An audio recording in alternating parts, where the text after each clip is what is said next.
Welcome to Queer Spirituality, the podcast. I'm your host, Julian Crosson-Hill. This podcast is about an idea. It's the radical idea that queerness is a gift and that the divine celebrates it rather than merely accepts it.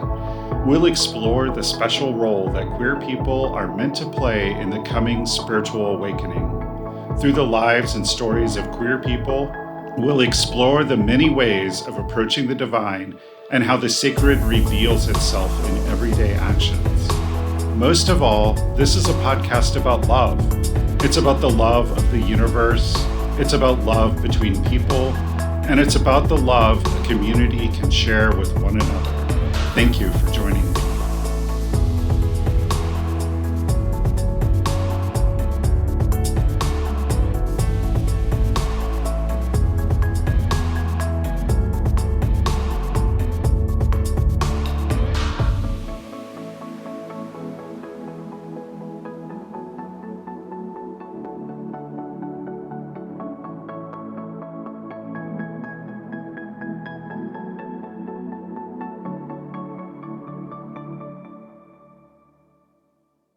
Hello and welcome to this episode of Queer Spirituality, the podcast. I'm your host, Julian Crosson-Hill.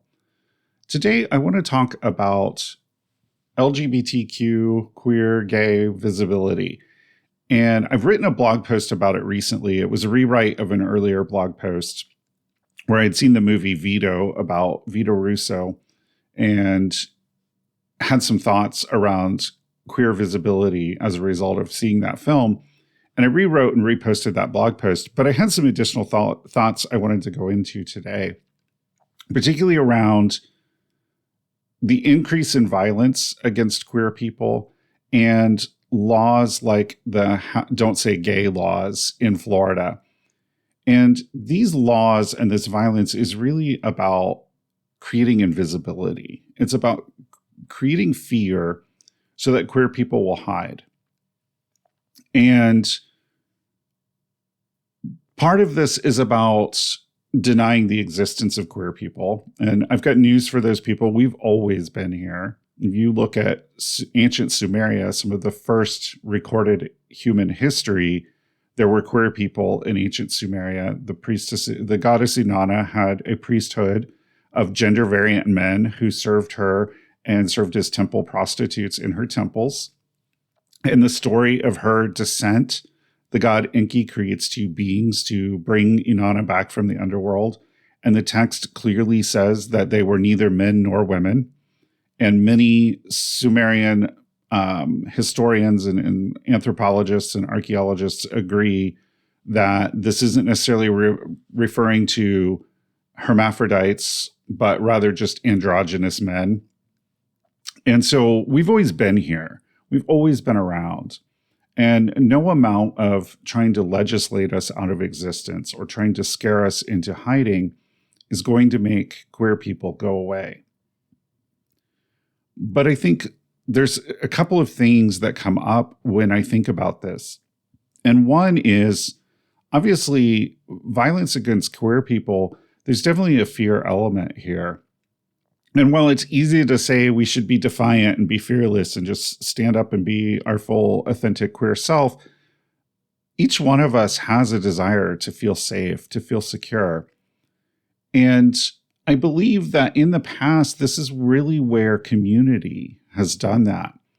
Now, recently we've had some shootings in queer spaces, and this is just sort of trying to amp up that terror, that element of fear to try to silence queer voices.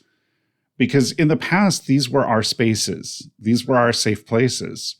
And we could gather in numbers, and it was safer because there were more of us. And we've had that sort of challenged lately, which is definitely very hard.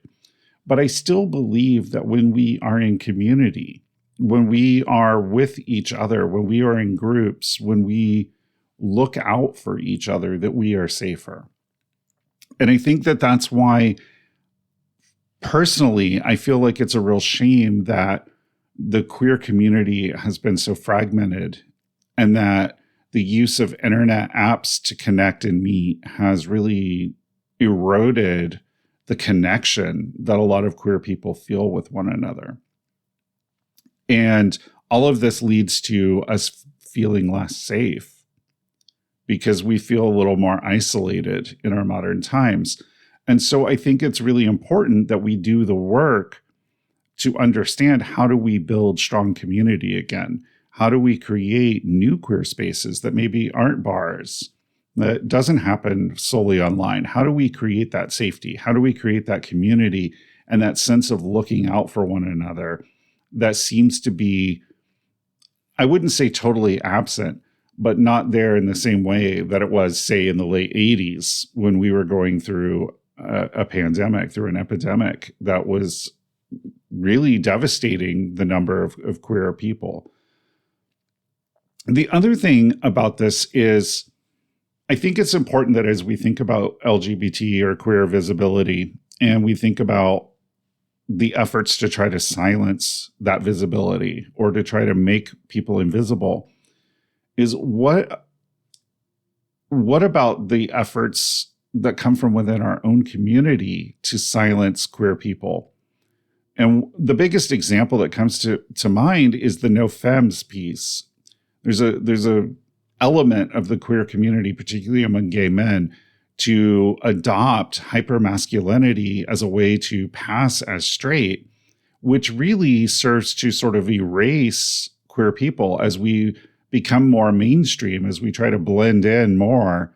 It's easier for the elements that want to do away with queer people, who want to make us invisible. We're sort of helping with that in that way by not being upfront about who we are and about our identity.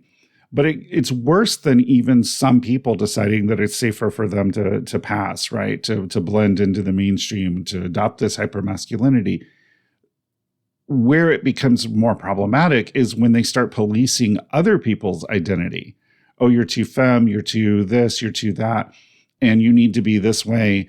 And ads that say no femmes, and this sort of shaming that happens for people who are more flamboyant, more feminine in the queer community. And that serves to pressure them to also blend or be invisible, to adopt a different way of being, to be inauthentic, to not be who they really are, to not be their glorious, beautiful queer self. And I think that that's a real tragedy when members of our own community, when queer people are policing how other queer people show up in the world and deciding what's acceptable or what's not acceptable as a way to be queer in the world. And it reduces our safety because it reduces our visibility. And it plays right into the hands of the conservatives who want to erase queer history, erase queer identity, erase queer people.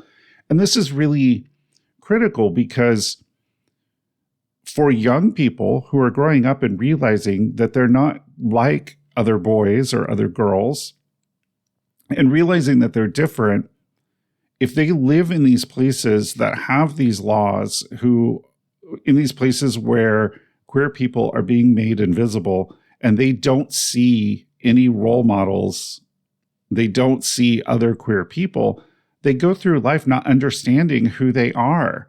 When we are queer and we haven't quite actualized that yet, and we're exposed to other queer people, it makes us kind of have that click. We go, oh, these are my people. This is what it is that makes me different. And that's crucially important to making young people who feel different, who feel outcast, who aren't quite sure of their identity yet. It's critical to making them feel like they belong, that they're valued and they're important. And when we don't have this, suicide rates among queer youth increase. And we need queer people to be out there. We need to be visible. We need to be a little loud. And we need to stop policing each other and making each other be invisible.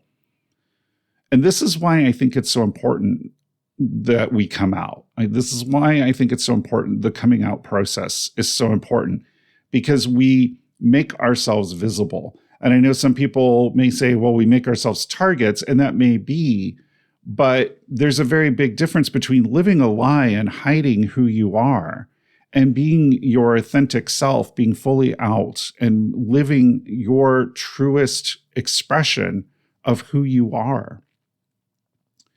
And I think coming out is really important. I think everyone who is queer should be out as much as they're comfortable, because I also think that coming out is a process and there's a comfort level. And I think that it's an individual choice that needs to be made. I don't think that it's for someone else to decide that you should be out. I think it's your individual choice. And people go through a process in which they gain comfort and acceptance over their queerness and come out. But I do think that it's a valuable process to undertake, and that when people don't take that process, when they choose not to eventually come out, when they choose to live in the closet their entire lives, they miss a huge part of their life. They miss expressing a huge part of who they are, and the world misses that expression of who they are, because queerness doesn't happen by accident. We're here for a reason. We have things to give. We have things to add to society. And when we hide it, we cheat the human collective of the beautiful gifts that we've been given of creativity and expression and all of the things that are unique about queer people. We rob the human collective of those when we hide them and when we don't show them. And so that's why I really believe that coming out and really getting in touch with our authentic expression of ourselves, all of it, and really living in that is so critically important. It makes it harder to erase queer people when we're out and when we're living our authentic, true life. And when we build strong community, we can feel safer about that visibility because we have people looking out for us. We have people who have our back.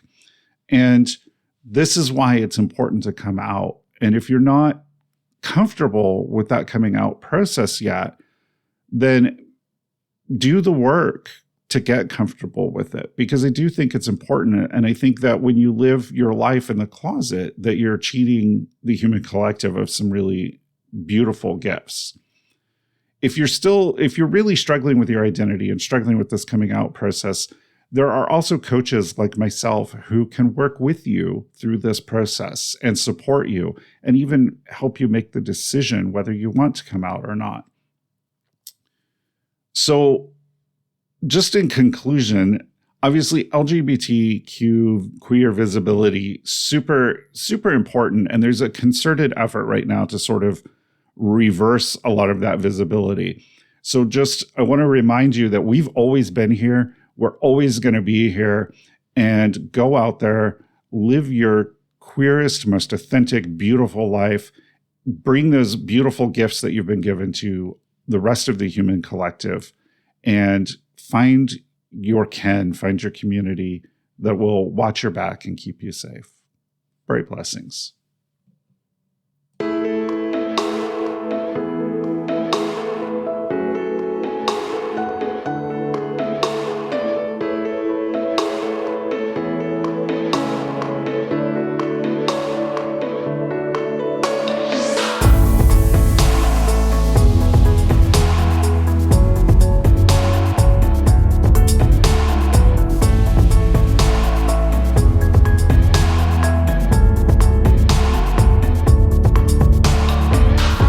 Find my blog and past episodes of this podcast at www.queerspirituality.net. That's www.queerspirituality.net. Let me know what you think on Instagram at queer_spirituality, or continue the discussion with like-minded people in the Queer Spirituality Facebook group. You can find it linked from the Queer Spirituality Facebook page or on the homepage of the Queer Spirituality website. Bright blessings.